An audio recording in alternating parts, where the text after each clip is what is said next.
got a player that's playing with two screws, and he tells us it's fun out there. What does that say about the run of play? I think if he had a screw in his head, a screw loose in his head, he'd probably still think it was fun. He's a kid that always has a positive outlook on life in general. When you get to know him non-soccer level, he's well-rounded. He went to a couple of good schools, good universities. He talks about bigger issues, but he's passionate about soccer. And so you can tell the joy that he plays with, sometimes the determination and a little bit of, not reckless, I was going to say a little bit, mischievous maybe, in his play sometimes, but, he does what he can to help the team win, and coaches love that. And how important is that? I'm not mischievous, but let's put another word, creativity in each of your players. It's creative.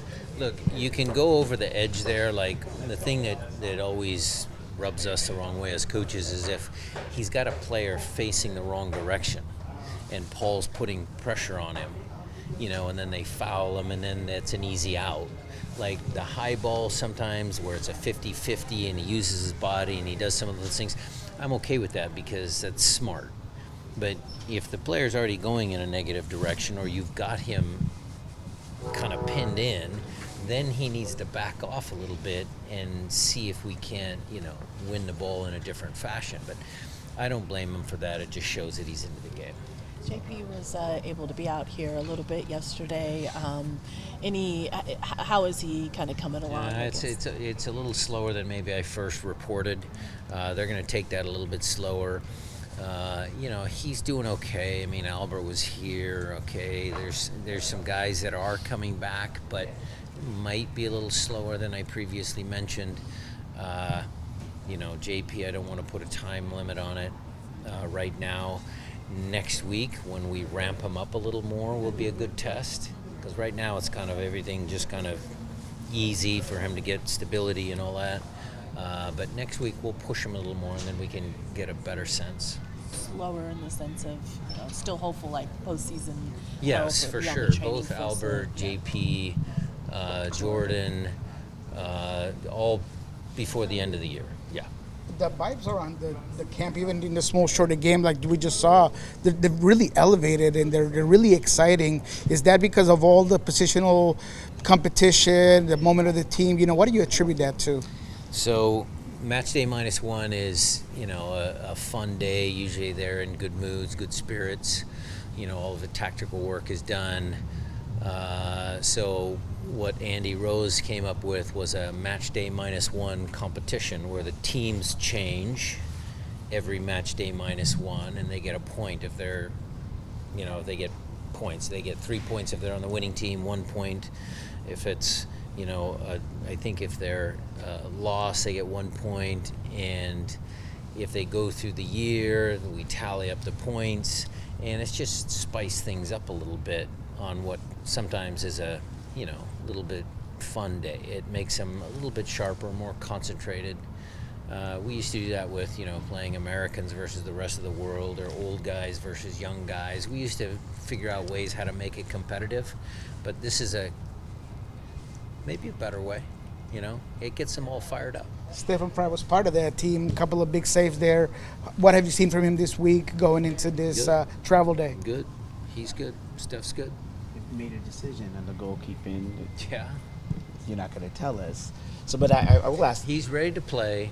He's ready to play. I have to manage Andrew, who's played very, very well.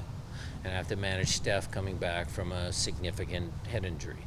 So I'm going to do the best I can. I'm going to try and dip my toe in the water with Steph, continue to let Andrew play some games. So how we do that to close out the year certainly is going to be interesting. And it's a real conversation. Andrew's still going to get the Leagues Cup tournament, Yes. though. Okay. Yeah. With trying to manage, is there any insight or that you can give us, just a little bit of a look in the coach's room of what that kind of looks like when you're deciding, who to play when everybody is playing very well right now? Like, what are those? Well, those are challenging conversations, and a lot of times, we have, pretty open and honest conversations. I try and draw information out of all the particulars, the coaches obviously, but then sports science guys, the medical staff, make sure everything's good as far as players' health is concerned. We go to the sports science guys to make sure, the overuse question you guys have asked me a lot about Obed and Christian, playing extended minutes, and how do we manage Peppo with his injury history, and, stuff like that goes into the decision. And then we compile all the information that we can from different sources. And then at the end of the day, a lot of times I might lean a certain way, but then I usually like to sleep on it, Jada. I like to wake up the next morning and see if there's anything's changed or anything's different. How I feel sometimes with the data goes along with what I feel in here. And it's a complicated thing at times when you have a bunch of good players. It makes my job harder. So I want to make sure I consider all factors and give each player a fair shot. How much have you grown in that process? I know, from young Brian to now, is it that you like, let me sleep on it, or Well, look, in the years past, in the USL days, there wasn't as much information. Right now, coaches can make better decisions because we have more information, and making sure that you solicit, opinions from your coaching staff is critical. And I've been blessed with, starting with Ante and Ezra and, Gonzo, Jimmy, Preki, Andy, Freddie. I've had Tommy. I've had a really, really good staff over the years, and they challenge me, and I appreciate that. Because Let's go. Well, I just wanted to know if it's more, if there have been more heated conversations this year because of like you've got 26 goals lately. Well, the conversations, when you say heated, it's a funny adjective. Preki and I are the two old guys, and we've known each other for a long time, so we can be combative, I would say. We're both kind of stubborn, and we both have a strong opinion. I think Freddie's kind of the, calm guy in the room. Tommy's got a real strong opinion sometimes. Andy can, pitch in when he wants, but it's all very respectful. It's all good conversations, I would say. because of Minnesota's style of play and their ability to absorb pressure and play off the counter, would you say that this is the toughest challenge you've had since after the Club World Cup? They're a good team. They're a very good team. They've had a great season so far. They took a loss in the Leagues Cup, and then Colorado came in and took points off them. So he's got to figure some of those moments out, because nobody's perfect over the course of MLS, and there's ebbs and flows. And he's done a good job so far, and I give him a lot of credit because he's put his team in a very good system based on his players, what he thinks they're best at, and it's been working so far. When you look at that match, when you first played them, that also was the protest match.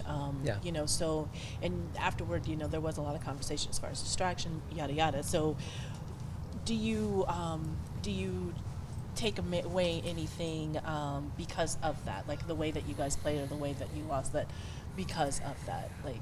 Well, that wasn't our best performance, and then the Like, Vancouver period, game. yeah. The Vancouver game was not our best, but we've moved past that. And I'm not gonna say, oh, Minnesota beat us because the players were distracted. Minnesota beat us fair and square.